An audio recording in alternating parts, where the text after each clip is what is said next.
Is this the place you were talking about? The base of Irminsul?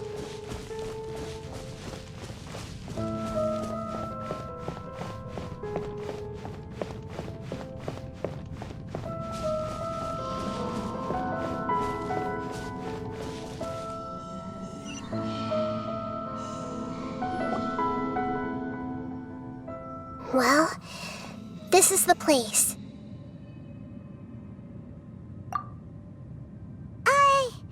We're here to find Greater Lord Rukkhadevata, right? But the one standing over there is... Is that... me? She looks exactly like me.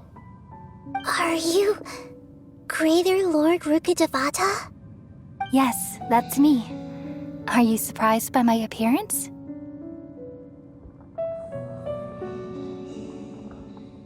Irminsul and the surrounding lands have been reproduced here as they were years ago. But this is just a realm of consciousness. We are manifestations of the same nature, hence why we would appear exactly the same. We're of the same nature? Why? Because you are me, and I am you. You are me in the new samsara. The new samsara? As Greater Lord Rukkhadevata, I'm the avatar of Irminsul, and you are the purest branch snapped from Irminsul. Imagine it this way. Even if a tree dies, its branches will eventually take root and grow, continuing the tree's life in another form. I'm merely the remaining consciousness of Greater Lord Rukkhadevata. The real me has presumably died a long time ago.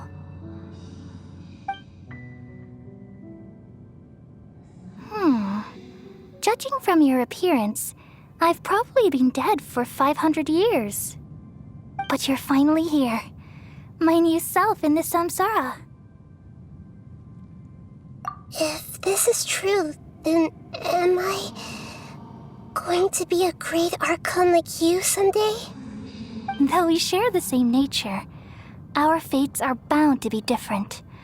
All things have their own fate. When a branch grows into a mature tree, it won't be the same as the original tree.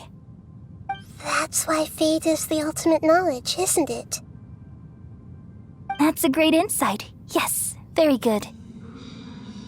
It's also precisely why you won't become like me. Really? But perhaps you may become an even greater archon than I. I already see a determination in you that I didn't possess in my time, and the future that it leads you to will be yours alone, along with the blessings from your past experiences. Don't worry. The growth of wisdom is like that of a plant. You only need to wait quietly for the flower to bloom. Come to think of it, the sages never had the faintest inkling of the meaning of wisdom. Thank you. Nothing makes me happier than discovering that the archon I always admired was in fact myself in another fate. It's so nice to speak with you, Greater Lord Rukkhadevata. I've always wanted to meet you. The feeling is mutual. From the moment I snapped the branch off Irminsul and created you, I've also looked forward to talking with you. Could you tell me why you wanted to create me? And what exactly happened when you died? Ah, I see. You're here seeking answers, right? Everything that day, even the sky itself, changed into a color like this. At that time, the seven were all summoned to the nation of Conria, except for me. I had a more important task to attend to.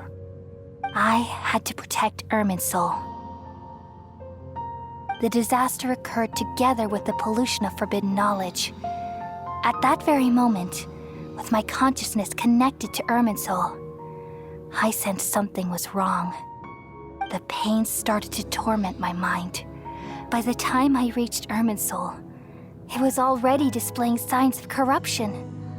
Had I not repelled the pollution of forbidden knowledge with King Deshret thousands of years ago, I might have felt even more hopeless and lost. So what exactly is forbidden knowledge? It's a kind of knowledge that doesn't belong to this world, and a form of truth that can't be understood. It came from the very bottom of the abyss. Even I could never understand it. The world is constantly rejecting it, leading to all kinds of bad phenomena. If we allow forbidden knowledge to pollute Irminsul, I'm afraid the entirety of Teyvat could fall apart. So, there's knowledge that even the God of Wisdom can't understand? At that time, I knew I couldn't repel the forbidden knowledge with my strength alone. Which is why I created a device that compiled human wisdom and named it the Akasha. It's truly the world's most amazing invention. Thank you. For a long time, I thought dreams were the fruit of human wisdom. Though it was selfish to do so, I borrowed people's dreams using the Akasha. Then I compiled their wisdom and all of my own power. Well, did it work? Thanks to the wisdom of the people of Sumeru, almost all the forbidden knowledge was cleared from Irminsul. But things didn't go as smoothly as I thought. I had a terrible headache, which gave me an uneasy feeling. And then I remembered that my consciousness was also connected with Irminsul. It brought me knowledge and wisdom, but vile corruption as well. From the very beginning, my existence had been polluted by the forbidden knowledge. Oh no. How could that happen? I've experienced that pain in your consciousness. It must have been a horrible experience. Yes, but my feelings weren't important. The important thing was that even if I died, my existence and everything related to me would continue to exist in Irminsul as memories and knowledge, meaning that the forbidden knowledge couldn't ever be permanently eradicated. And there's no way for me to eliminate myself. It would be a sort of paradox. So, I took the purest branch of Irminsul as my incarnation in the next samsara and left a trail of clues, all in hopes that you would come here and remove me and my pollution from Irminsul forever. Wait, no, I can't. So you realize what that implies. You are very smart indeed. Irminsul has all the knowledge and memories of this world. And as you've realized just now, removing me from Irminsul means I essentially will never have existed in this world. But this is the only way to save Irminsul. People love you so much and they've missed you so much over the past 500 years. I'm exactly the same. So how can we just forget you like this? Is there really no other way? There must be something else I can do. You're the god of wisdom, Boer. You should know that there is no other way. But this is so cruel. I don't want to forget you.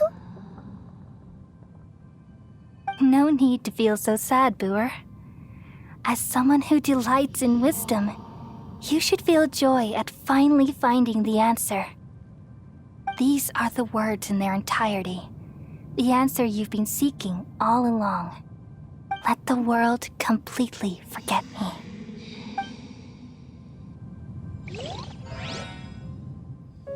We all nestle under the great tree of wisdom, peering out to perceive the world.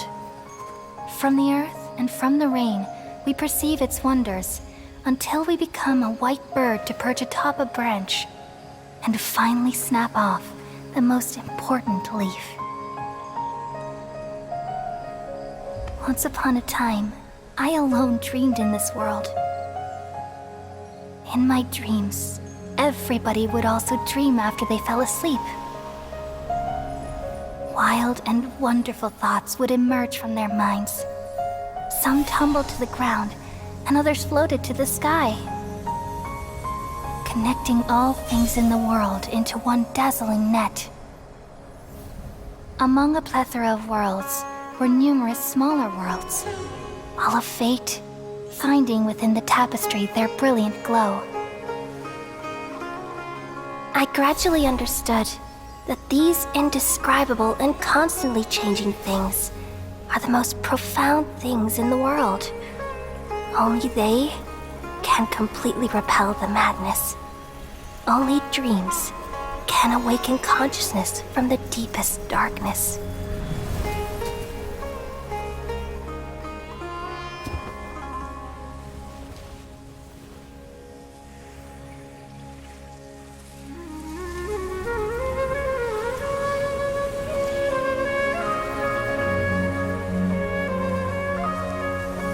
I'm the one who posed this question, yet also the one who sought a solution.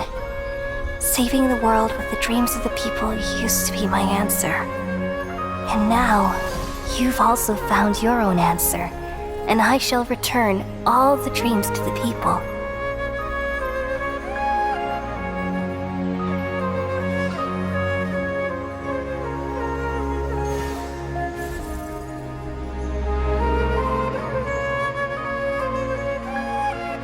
Goodbye, people of Sumeru. May you be blessed tonight with the sweetest of dreams.